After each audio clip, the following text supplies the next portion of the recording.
Bonsoir et bienvenue dans Culturel. Je suis ravie de vous retrouver avec tous les artistes, tous ceux qui font l'art de la Sarthe. Et vous verrez ce soir encore, il y a plein de programmations variées. Il y en aura pour tous les goûts. J'aurai le plaisir de recevoir Carole Benzaken pour parler de son exposition qui ouvre au musée de Tessé. Rien de nouveau sous le soleil. On verra ce qui se cache derrière ce nom énigmatique. Et puis, samedi et dimanche, on vous invite à faire un petit tour du côté du théâtre du Passeur pour découvrir ou redécouvrir Cocteau, le poète, l'homme aux 1000 visages. C'est un spectacle qui nous est proposé par la compagnie Ombre Projetée. On aura aussi le plaisir de recevoir Johan Mérienne qui s'installe au Fonds international d'art actuel actuellement pour une très belle exposition qui ouvre ce week-end de sculpture et de peinture. Et puis samedi, on vous invite à faire un petit cours du côté des cinéastes pour voir le film Keka avec une partie de l'équipe du film pour parler de cet artiste caricaturiste colombien qui œuvre évidemment dans les difficultés, les tensions politiques de son pays. Donc une rencontre à ne pas manquer, ce sera un one-shot samedi aux cinéastes. Et puis on parlera de la saison de Célia à Sargelé-le-Mans qui ouvre comme depuis plusieurs années avec son théâtre de festival amateur. On parlera un petit coup d'œil au livre avec Léon Art and Story, cette maison d'édition qui sera avec son petit personnage Léon au Salon du Livre et qui vous proposera de nouveaux ouvrages sur les trains et sur les astres au Salon du Livre la semaine prochaine. Et puis on terminera direction le centre des expositions au Mans avec le Forum, une très belle salle qui vous propose une riche programmation dont des spectacles d'humour et de théâtre que vous aviez l'habitude de retrouver au Palais des Congrès et qui cette fois auront lieu au Forum puisqu'il a fermé pour travaux. Bref, vous avez compris, c'est chargé. Je vous propose de retrouver tout de suite nos invités dans Culturel.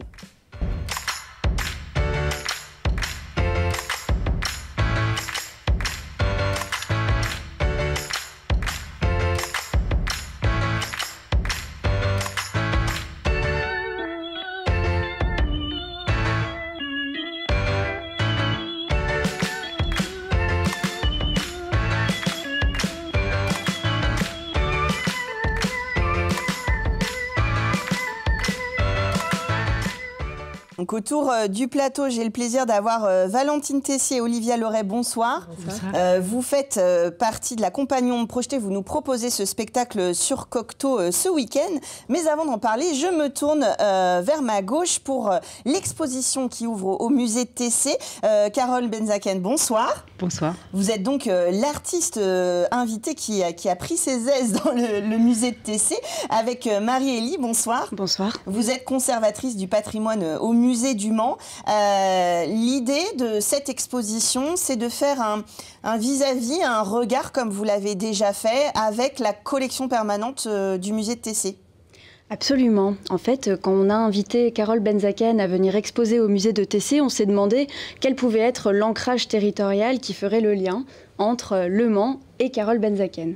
Et en fait, il se trouve que c'est la notion de vanité qui rejoint à la fois les collections permanentes du musée et la recherche picturale d'une artiste qui, depuis 30 ans, cherche à brouiller les pistes, mais malgré tout, on arrive toujours à trouver un fil rouge qui est celui de la vanité de toute chose.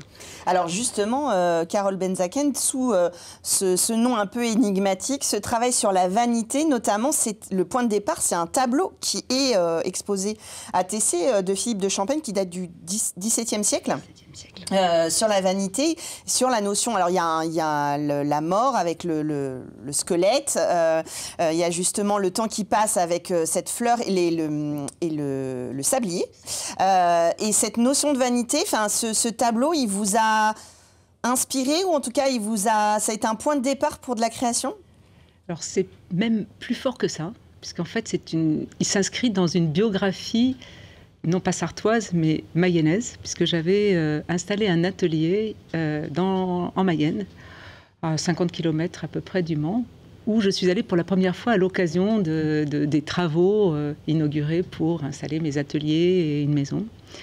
Et c'est vrai que j'ai découvert que je n'étais pas vraiment quelqu'un de la campagne, et j'allais beaucoup au Mans. Et j'ai découvert le musée du Mans, et j'ai découvert cette petite vanité qui faisait écho à un ensemble, un chantier de peinture assez ancien, mais qui m'a marqué beaucoup dans mes débuts, puisque j'avais exposé à la Fondation Cartier, un ensemble assez obsessionnel,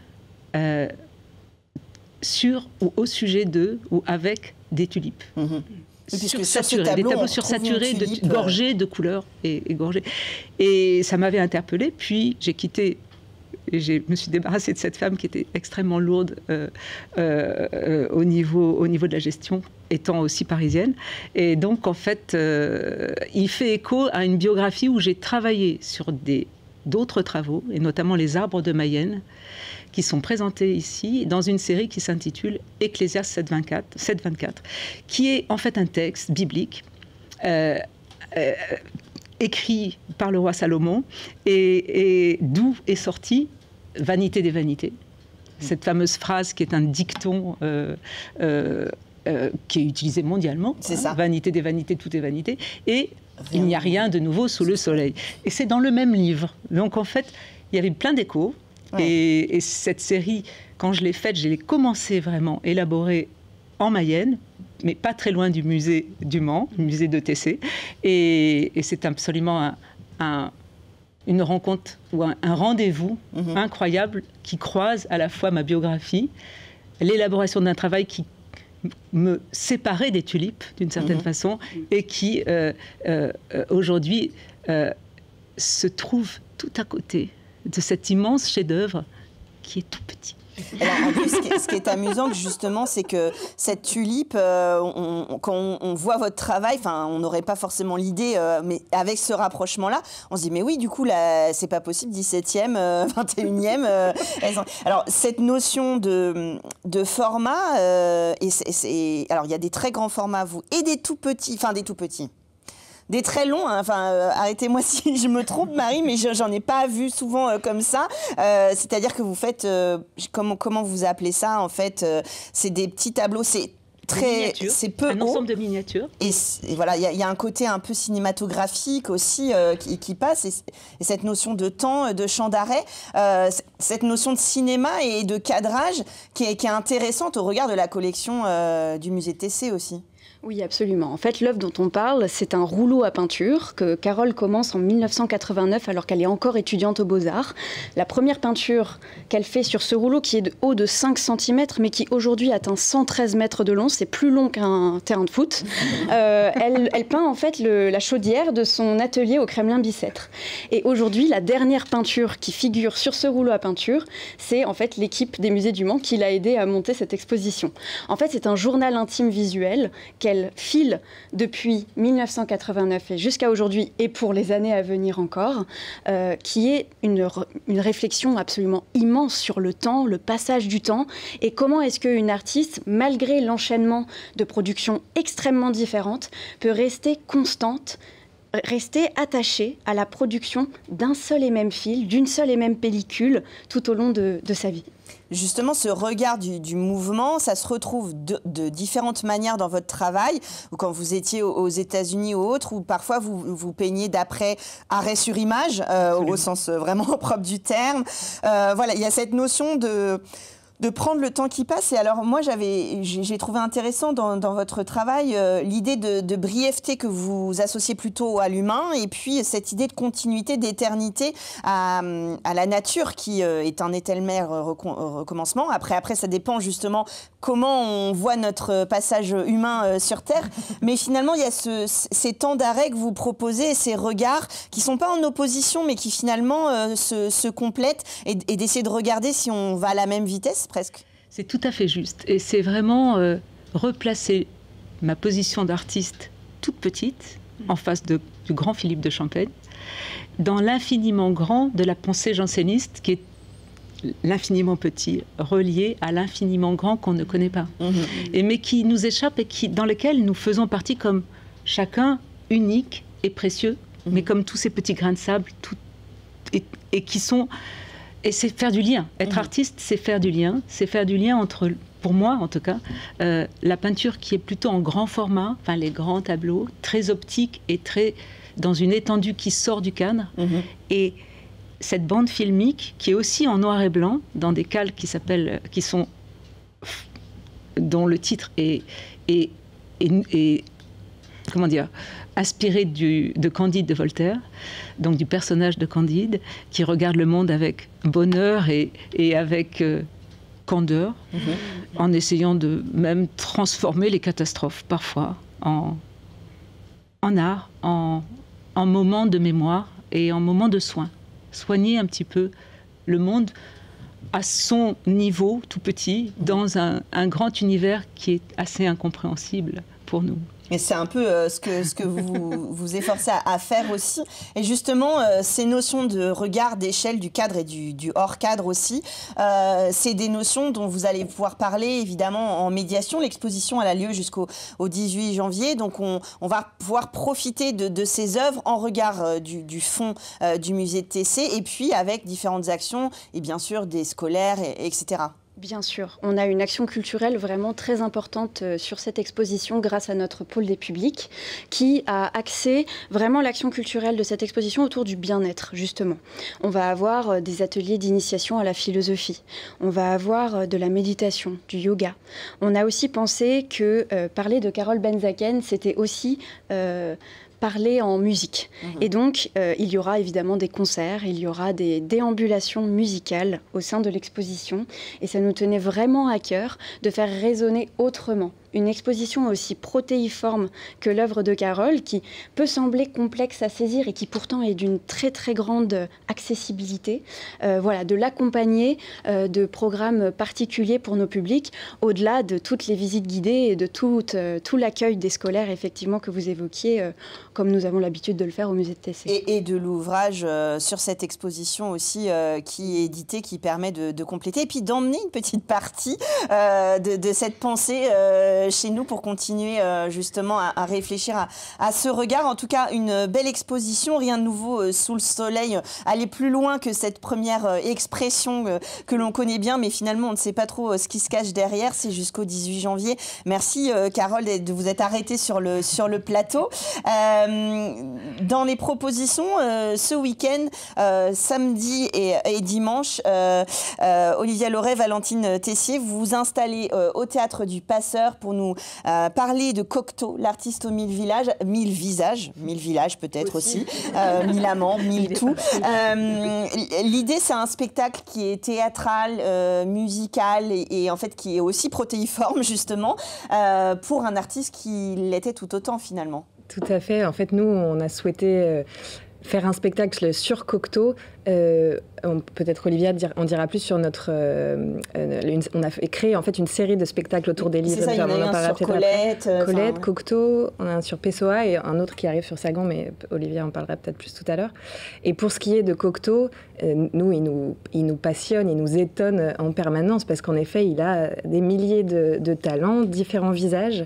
Et donc, on a eu envie de parler de lui et surtout de donner à entendre. Donc nous, dans notre spectacle, on fait des lectures qu'on joue aussi, et on chante, et on discute. On a créé 2 personnages qui sont 2 femmes d'aujourd'hui.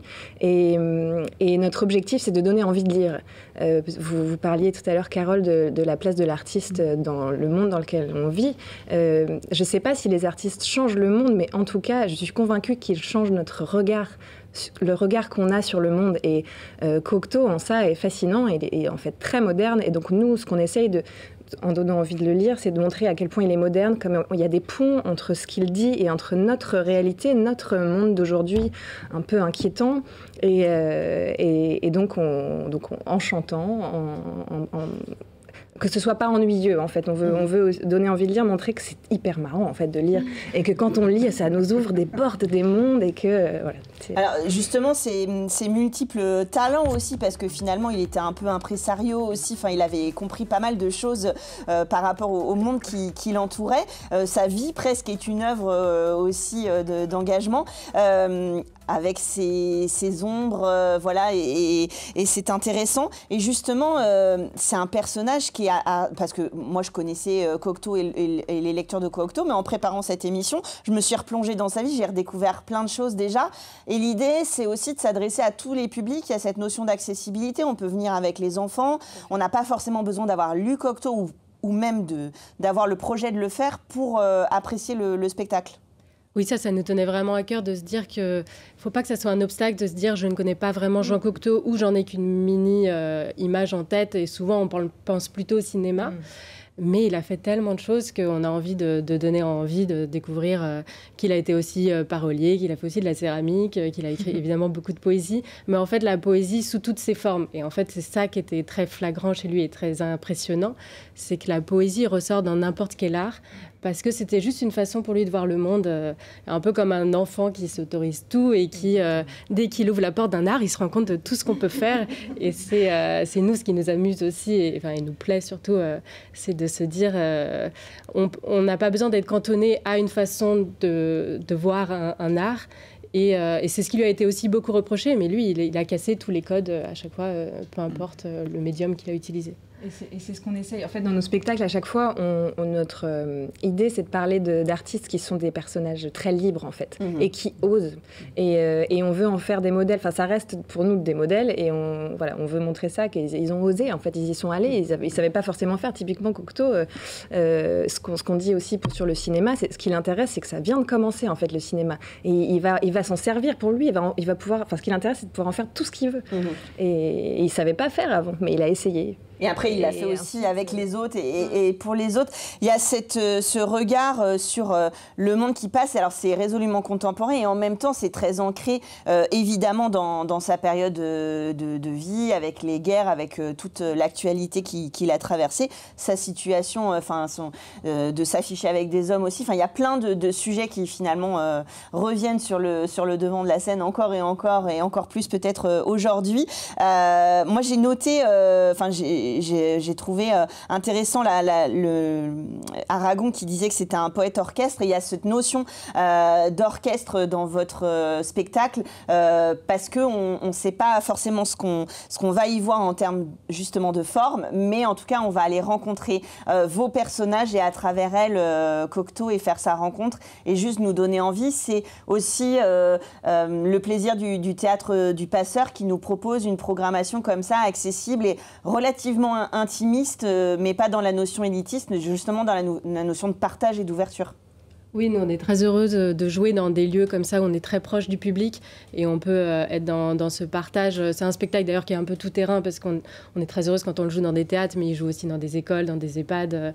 On va jouer notre spectacle Colette justement au CHU Le Mans en octobre puis en novembre. On vient faire plusieurs ateliers parce qu'on pense que c'est à la croisée des générations et qu'on a envie que ça parle un peu à tout le monde. Et donc oui, pour revenir juste un peu plus sur le concept en tant que tel, quand on l'a créé, on a commencé par Colette parce que déjà on avait cette idée de suivre la piste de la liberté et que Colette, évidemment, c'est surtout ça. Et après, on est arrivé sur Cocteau, on est arrivé sur Françoise Sagan, on retrouve la liberté de la femme, même si c'est un peu plus proche de notre époque. Et on a aussi un spectacle sur Fernando Pessoa qui, lui, est un peu plus encore différent parce qu'on va parler aussi de ce que c'est qu'être un peu hors norme dans sa personnalité qui était multiple.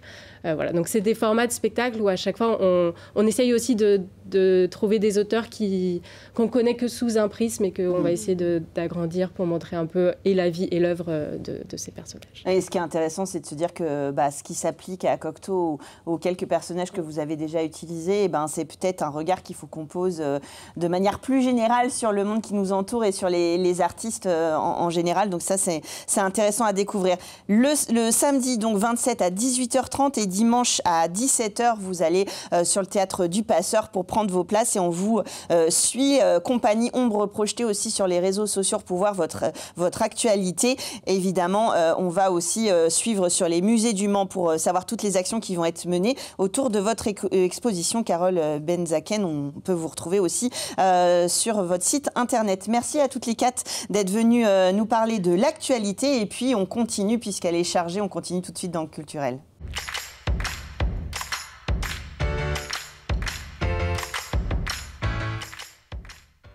Art et politique, on va en parler dans un instant avec Kékar, avec Joseph Fajardo. Bonsoir. Bonsoir, enchanté. Mais avant, je me tourne vers Lucien Ruimi du FIA, commissaire et fondateur du FIA. Bonsoir. Bonsoir. Et vous êtes donc venu avec Johan Mérienne. Bonsoir. Bonsoir. Artiste, peintre et sculpteur. J'ai mis peintre sur ma fiche, mais pas que, artiste.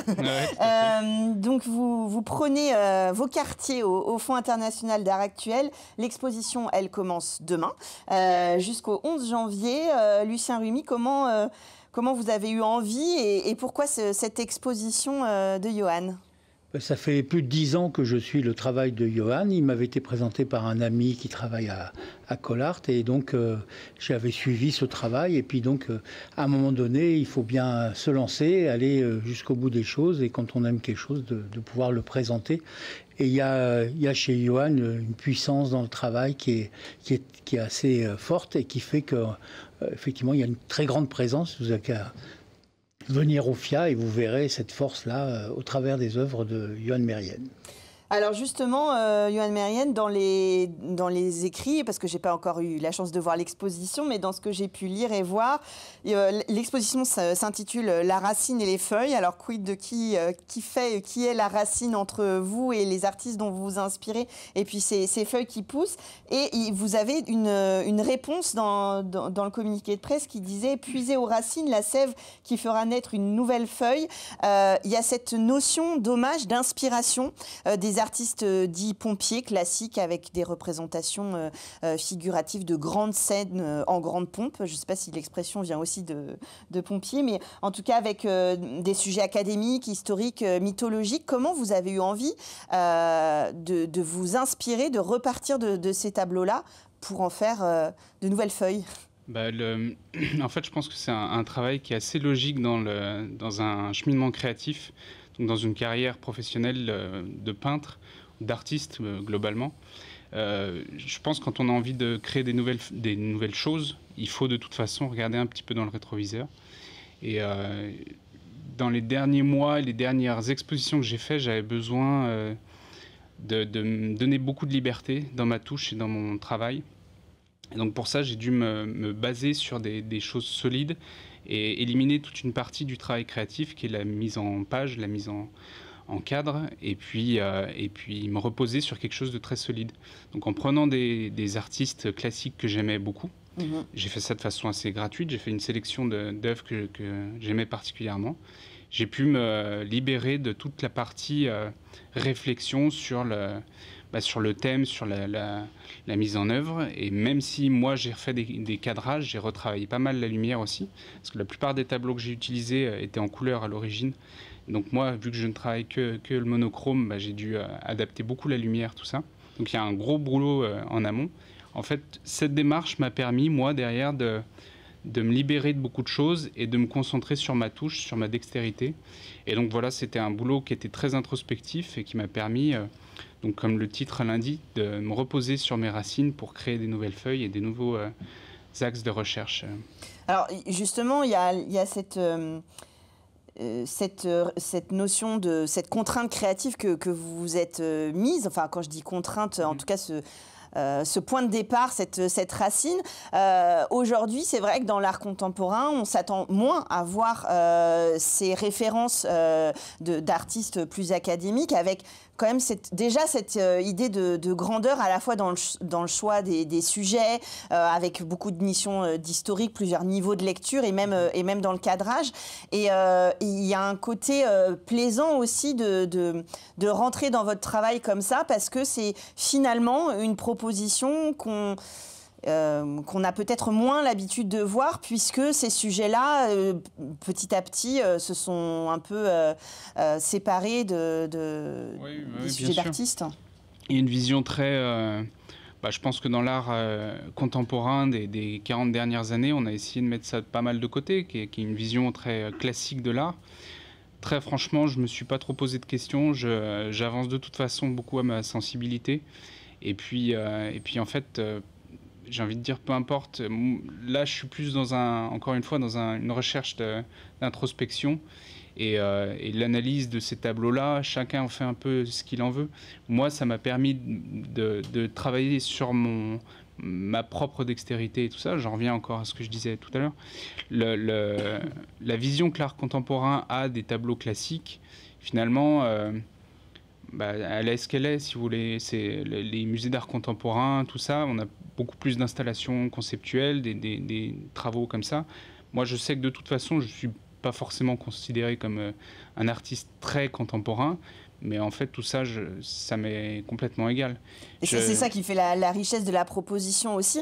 Il y a cette... on est du coup peut-être aussi plus attiré, plus sensible aux gestes, au travail de lumière, à cette dextérité dont vous parlez, ce talent peut-être, si on peut le dire nous, en tant que spectateur. Et puis, cette notion-là, on la retrouve aussi quasiment forme pour forme dans vos sculptures. Et c'est vrai que ça, c'est quelque chose qui est assez impressionnant. C'est-à-dire qu'on a l'impression que la sculpture et la peinture, il y a un fil évident. Alors évidemment qu'il y a votre patte d'artiste, mais là c'est assez impressionnant comme on a l'impression que ce jeu de lumière et cette analyse des formes, vous avez l'air, enfin ça donne l'impression que c'est la même, alors que d'un côté on parle quand même du volume et de matériaux qui sont très différents de la peinture. Ouais, bien sûr. Après ça, je pense que c'est vraiment pas quelque chose qui s'est... Ça s'est imposé à moi, si vous voulez. C'est une façon de travailler qui est comme ça, qui est une façon de bouger sa main et à quel point la main est reliée à la tête et à la vision qu'on en a. Mais la forme que prennent mes œuvres, je pense qu'elle s'impose de toute façon à moi. Et l'aspect contemporain de mon travail, forcément, existe, puisque, étant donné que je prends en compte l'art qui a été fait jusqu'à maintenant, y compris le conceptuel, je pense qu'une œuvre aujourd'hui, elle doit être aussi bien conceptuelle qu'esthétique. Enfin, en tout cas, c'est mon avis. Et voilà, je ne me base pas uniquement sur le concept, je me base aussi sur l'esthétique de l'œuvre, sur le message qu'il y a derrière. Et après, moi, je travaille de la façon qui me paraît la plus évidente et dans laquelle je suis le plus à l'aise. Et je continue de creuser là-dedans. C'est pour ça que je cherche tout le temps des nouvelles manières de creuser et des nouvelles pistes. Et donc, honnêtement, ça marche très bien, cette façon dans cette exposition-là, de me baser sur ces tableaux classiques pour vraiment faire naître une nouvelle façon de bosser et voilà, me libérer ma touche, Et nous emmener aussi, nous emmener dans ces œuvres de manière... Enfin voilà, on oublie après la racine et peu importe, après, il peut y avoir un petit jeu de recherche et de ping-pong, mais finalement cet univers-là, il y a un côté un peu peut-être, Lucien, Johan, qui a envahi le FIA, parce qu'avec tous ces tableaux monochromes, les sculptures et les peintures qui sont en vis-à-vis assez impressionnants, comme je le disais, sur cette espèce de mimétisme esthétique, on rentre vraiment dans cet univers très particulier, malgré, entre guillemets, l'inspiration de choses académiques. Oui, mais ce qui est très fort dans ce qu'on regarde, les œuvres de Johan Mérienne, c'est sa façon de peindre, c'est sa façon sa touche, comment geste. Finalement, la modernité chez Johan, c'est sa touche, c'est sa façon de peindre les choses, etc. Et ce mouvement qu'il crée au travers de simplement la touche. Et ça donne aussi, on parlait de la sculpture, mais la peinture, elle est comme si elle était en 3D. C'est comme si elle était en relief elle aussi. C'est-à-dire qu'avec les jeux d'ombre et de lumière, il y a une forme de réalité qui apparaît très très forte, même s'il y a un lien très fort avec les peintures académiques du 19e siècle. Il y a une modernité très forte par cette façon de faire, cette façon d'aller au fond des choses. Regardons la touche, les façons de poser les couleurs, etc. Ce noir et blanc qui renforce en fait cette ombre et lumière. Et c'est ça qui donne la puissance de l'œuvre de Johan. Ça donne une composition très particulière. Et en effet, ce geste, alors j'ai eu le plaisir de voir des images où on vous voit travailler, où en effet on comprend que le geste fait partie de l'œuvre en fait, et de cette notion que la façon dont vous travaillez par rapport à votre toile, l'échelle et même votre référence. Mais de toute façon, oui, ça transparaît sur les œuvres. Enfin, je le verrai en vrai, mais j'invite tout le monde évidemment à découvrir ce travail. Ça ouvre demain jusqu'au 11 janvier et puis il y aura pas mal d'ateliers et d'événements qui seront proposés autour de cette exposition pour tous les publics. Comme d'habitude. Comme d'habitude au FIA. Merci d'être venu pendant cette installation. Sans transition, Joseph Fajardo, de toute façon on parle d'art, donc oui, sinon tout se relie quand même. Samedi, donc 27 septembre à 15h30 au Cinéaste, on aura le plaisir d'assister à une projection du film Kékar en présence d'une partie de l'équipe du film. De quoi il parle ce film et qu'est-ce que cette rencontre? Et ce film traite, et c'est par rapport à la peinture aussi. C'est un caricaturiste colombien Et c'est aussi un artiste comme vous, Johan. Et vraiment, et ça raconte l'histoire d'un caricaturiste qui a perdu un peu sa voix. Et par rapport au milieu politique. Et donc, et cet artiste, il y a 60 ans, 68 ans, et lui fêtera cette année 50 ans de vie artistique. Et donc, ce film, en fait, l'idée, c'est mettre en lumière l'exposition et l'art en forme. Et la critique derrière de chaque design de M. Kekar, et c'est vraiment comment exprimer tous ces idées par rapport à la politique. Lui se moque parfois de chaque chose que ça arrive dans ce milieu-là. Et donc, c'est aussi assez controversiel. Oui, c'est ça. On voit dans les extraits que les gens reconnaissent à la fois le trait, l'expression et puis l'humour, ce qui est dit ou pas dit dans les dessins, puisque c'est des caricatures, il y a un point de vue sur le monde qui l'entoure et sur la politique en particulier. Et peut-être le fait de s'être perdu pendant quelques années, c'est aussi lié à cette difficulté de s'exprimer et puis cette pression politique qui fait que déjà caricaturiste dans tous les pays du monde, c'est pas forcément le statut le plus facile voilà, à assumer, mais voilà, en particulier là en Colombie, que finalement ce métier n'existe pas ou n'est pas reconnu comme tel et ce sont peut-être les gens qui reçoivent les caricatures qui matérialisent son œuvre. Exactement. Et pour dire une chose, c'est que Kekar, lui, a gagné un prix national, que c'est le prix très connu là-bas, que c'est le Simón Bolívar. Et lui, et à cette époque, il a été vraiment connu dans tous les milieux de la Colombie. Et lui exprime vraiment sa voix. Donc, et après 2020, lui a été un peu caché, et lui a été un peu silencieux. Et par rapport à la critique aussi que lui a exprimée dans son art. Oui, c'est et ça. donc, et il y a un artiste aussi qu'elle nous dit dans la bande-annonce, qui dit comment est-ce que l'art c'est un outil aussi, c'est une arme aussi. Tout dépend aussi comment l'artiste voudrait partager cette information à travers de l'art. C'est moi, j'ai un petit garçon, je suis aussi colombien, et donc et lui nous dit ça. Et c'est un milieu de partager des connaissances et un point de vue critique aussi avec tous les publics. C'est vrai, la caricature est une arme, c'est ce que j'avais noté. En tout cas, c'est un sujet dont on pourra parler avec une partie de l'équipe du film, dont le réalisateur. C'est à 15h30 samedi au Cinéaste. Il n'y aura qu'une seule projection avec l'équipe. Donc voilà, il faut en profiter pour aller vous rencontrer et puis avoir la chance de voir ce film et découvrir Kekar, qui a aussi une ligne très, très impressionnante. Et donc c'est intéressant aussi de voir son œuvre en dehors de réfléchir à ce qu'elle raconte et ce qu'elle dit de son pays. Merci beaucoup d'être venu nous parler de cet événement. Vous avez déjà plein d'idées pour ce week-end et ce n'est pas fini. Merci à vous d'être venu sur le plateau et puis on continue tout de suite dans Culturel.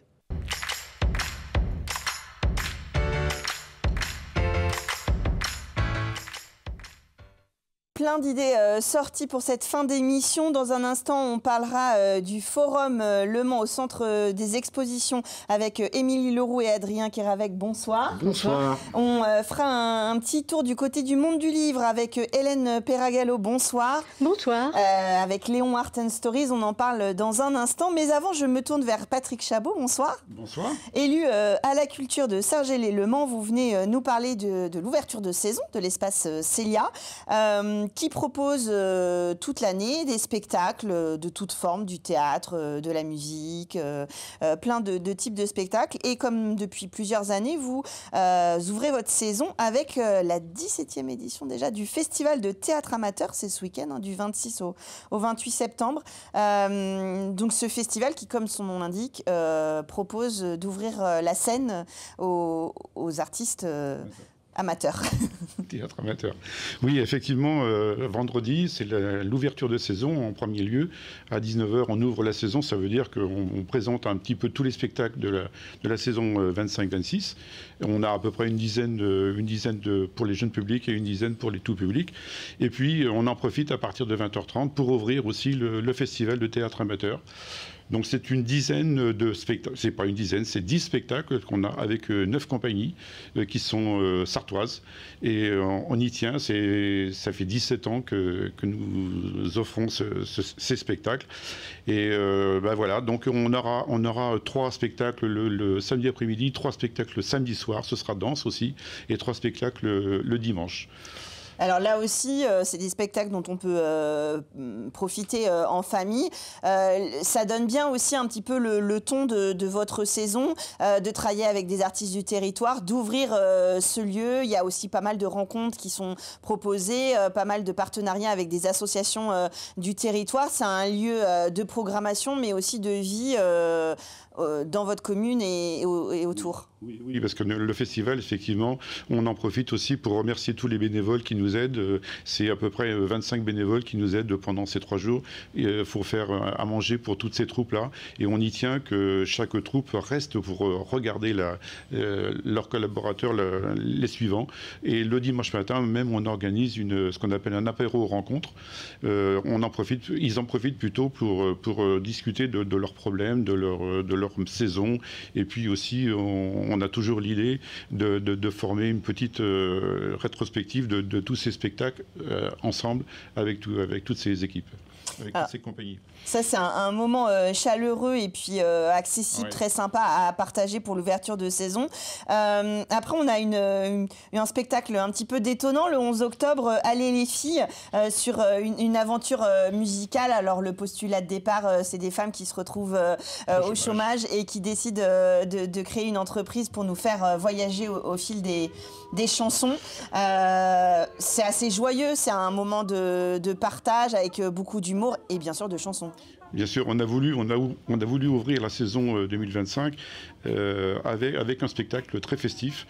Et donc, effectivement, ce sont 4 jeunes filles qui sont au chômage et elles vont créer une start-up qui s'appelle Allez les filles. Et donc, leur conception, c'est la chanson. La chanson, c'est leur passion. Et donc, on va découvrir on va voyager plutôt avec toutes ces chansons-là. On part de Nino Ferrer, on va aussi avec les Beatles ou Richard Gottener. Enfin, c'est quelque chose de très vaste. Toutes les générations et tous les styles. Et puis, alors évidemment, je vous invite à aller sur le site de l'Espace Célia pour voir toute la programmation. Puis vous reviendrez bien sûr en plateau pour différentes dates. Pendant les vacances, on peut quand même noter qu'il y a des spectacles jeunes publics. Il y a même un spectacle à partir de 6 mois sur les mers et puis un ciné-concert à partir de 4 ans. L'idée, c'est de faire de la programmation, comme je le disais, pour la famille, pour tous les âges, pour pouvoir initier. Il y a un ciné-goûter aussi qui est organisé pour initier dès le plus jeune âge le jeune public aussi à se déplacer en salle. Oui, c'est vrai que notre objectif, c'est d'aller chercher tous les publics, et notamment à partir de 6 mois, c'est possible. On va faire un ciné-goûter avec 5 courts-métrages sur les animaux. Donc voilà, ça dure 40 minutes, ça vaut pas très cher, c'est 2 €, je crois, ça dure 40 minutes pour 2 €. Et voilà, donc on aura un ciné-goûter, et à l'issue, il y aura un petit goûter pour les enfants et pour les parents qui suivront. Alors, le lendemain aussi, on a un autre au fond des mers. Donc au fond des mers, on va avoir 1 mètre cube d'eau sur la Seine. C'est quand même quelque chose d'immersif. Et donc, il y aura deux jongleurs qui regarderont à l'intérieur. Et en fait c'est d'aller chercher une image entre la vie, l'eau et la mer. Voilà. On part de l'eau et on arrive à la mer. à discuter avec les enfants, de belles ouvertures, que ce soit le théâtre, des réflexions sur les différents univers ou les différents styles musicaux. Bien sûr, c'est à Sargé-les-Leman, mais c'est ouvert à tous. À toute la famille. On prend les places, on va sur votre site internet et puis on peut venir sur place. Sur place ou préférence par internet maintenant, puisqu'on a un site dédié à ça. Voilà, et puis d'être sûr d'avoir ces places. Pour toute l'année. Et on a même une carte qui s'appelle la carte Célia, elle est à 8 € pour 9 spectacles. Et qui permet de profiter à moindre coût de pas mal de spectacles. Donc je vous invite à aller voir toute la programmation.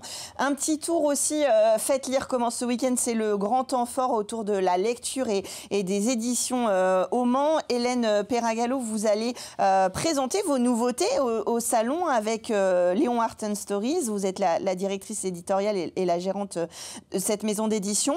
Alors Léon, c'est lui, le petit personnage, le petit caméléon. Le petit caméléon, j'allais dire lézard, n'importe quoi, le petit caméléon. Et notamment, vous proposez 2 nouveaux ouvrages qui ont la particularité d'emmener, enfin c'est Léon, hein, c'est le caméléon qui nous emmène à travers des thématiques, découvrir ces thématiques à partir d'œuvres d'art existantes.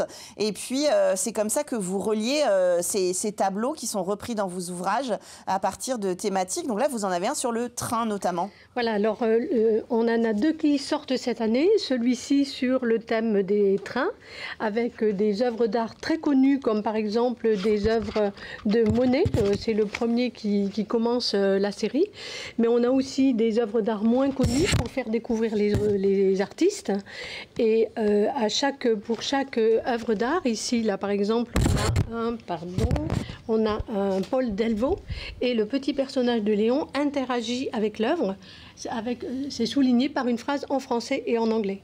Donc il parle en français et en anglais et il fait quelque chose par rapport à l'œuvre. Donc ça incite l'enfant, le petit personnage de Léon est là pour amener l'enfant à regarder l'œuvre d'art, à regarder les détails. Parfois c'est un cherche-et-trouve, parfois c'est un petit clin d'œil, parfois c'est une plaisanterie. Voilà, c'est très varié dans la manière de procéder.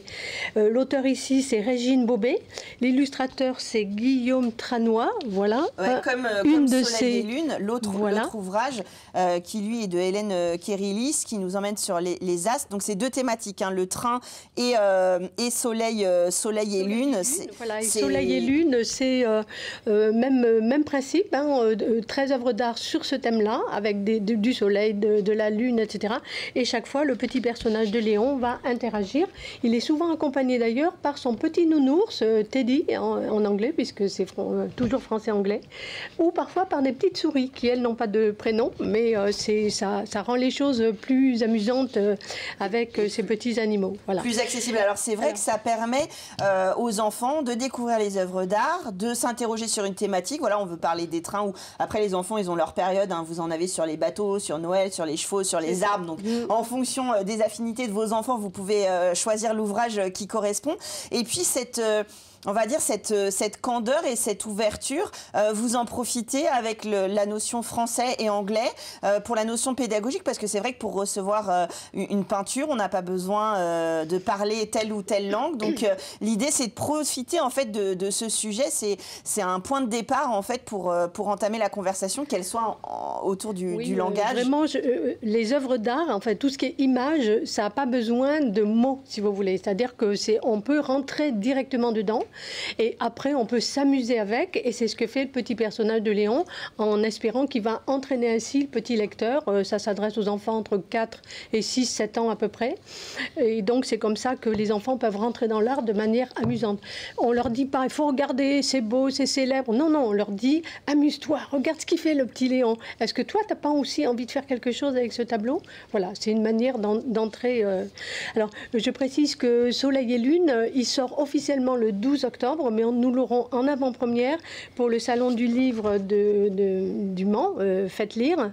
Et donc, l'illustrateur Guillaume Tranois, dont j'ai montré un original ici, sera là pour dédicacer. C'est ce que j'allais vous dire, c'est l'occasion aussi, les salons, évidemment, de découvrir des ouvrages, parfois de les acquérir et puis de rencontrer les auteurs, les illustrateurs, là, donc, pour voir comment il travaille ce petit personnage de Léon. Et je dois préciser aussi que la traduction de toute cette série, on a environ 45 livres dans cette série-là, dans cette collection, c'est traduit par Régine Bobet. Alors, elle ne peut pas venir parce qu'elle est sur un autre salon le week-end en question, mais j'espère qu'un jour, elle sera là aussi pour pouvoir dédicacer. Alors, c'est vrai qu'il y a une vraie addiction au Petit Léon. Je me souviens l'année dernière qu'il y avait plein d'enfants qui voulaient retrouver le personnage et qui choisissaient. C'est ça qui est intéressant, c'est que c'est vraiment une collection assez développée, assez vaste. Donc, en fonction de l'âge et puis des envies, comme je le disais tout à l'heure, ça permet de naviguer. Puis nous aussi,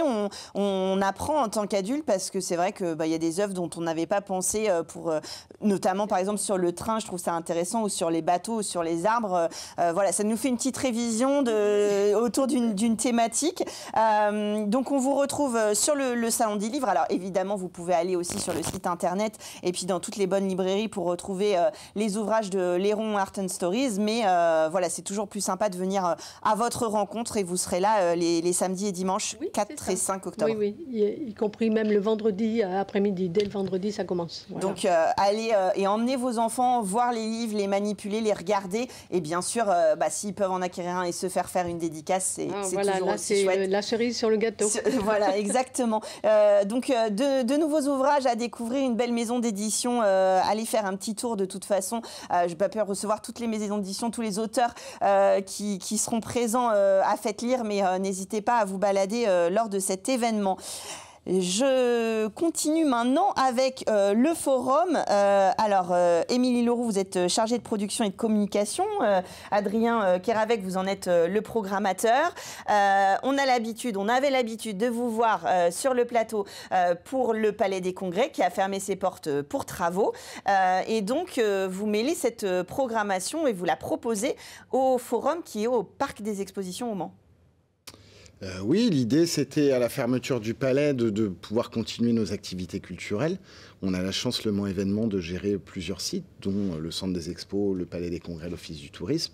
Donc, tout naturellement, on a décidé de réhabiliter, en tout cas de réaménager le forum, qui est déjà une salle existante et historique sur le territoire, et puis d'en faire une salle de spectacle avec le confort optimal. On est sur une jauge qui est égale quasiment à celle du Palais des Congrès, donc 1350 places. L'avantage de cette salle, c'est que elle va nous permettre aussi de déménager le parterre pour en faire une salle en assis debout pour les concerts. Et là, on pourra monter jusqu'à 2400 places, ce qui est une jauge qui n'existe pas au Mans dans ce format-là.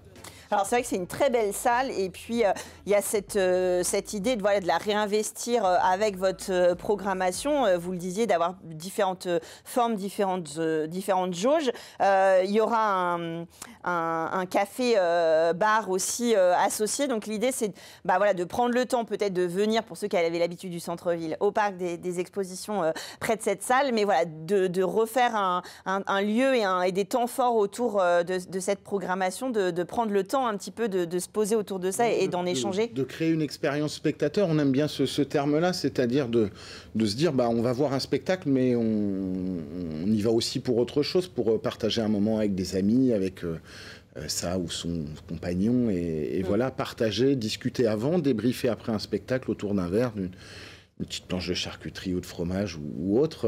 On trouve que c'est important de ne pas juste venir dans un lieu de spectacle et repartir chez soi. Tout à fait, que ce soit en amont ou en aval d'ailleurs. Voilà. Alors il y aura plein de typologies de spectacles. Le 20 novembre, vous avez un grand nom avec Dutronc qui vient, Thomas Dutronc qui vient... inauguré. Alors vous aurez Noah, Julien Clerc, Zaz, Calogero, enfin vous avez quand même des grands noms. Alors là j'imagine peut-être qu'il y aura justement la configuration pour la plus grande jauge. Alors, je pose une colle. La plus grande jauge, non, la plus grande jauge, c'est vraiment, on va l'avoir pour l'instant sur Joker qui est un rappeur et qui est complet. Donc voilà, on arrive même à remplir sur la grande jauge. On travaille à de nouvelles dates sur ce format-là, mais c'est vrai qu'on est sur une espèce de continuité par rapport à la programmation du Palais. La jauge est déjà grande en fait, hein, je dis ça, mais c'est déjà là vous avez des dates. Hein, Paul Mirabel dans l'humour, il y aura est déjà complet, mais il y aura Elise Moon, Alison Wheeler. Alors forcément, moi je fais selon mes affinités, donc je choisis dans la programmation. On va retrouver aussi l'humour, le théâtre, qui étaient des choses plus particulièrement qu'on allait chercher au Palais des Congrès.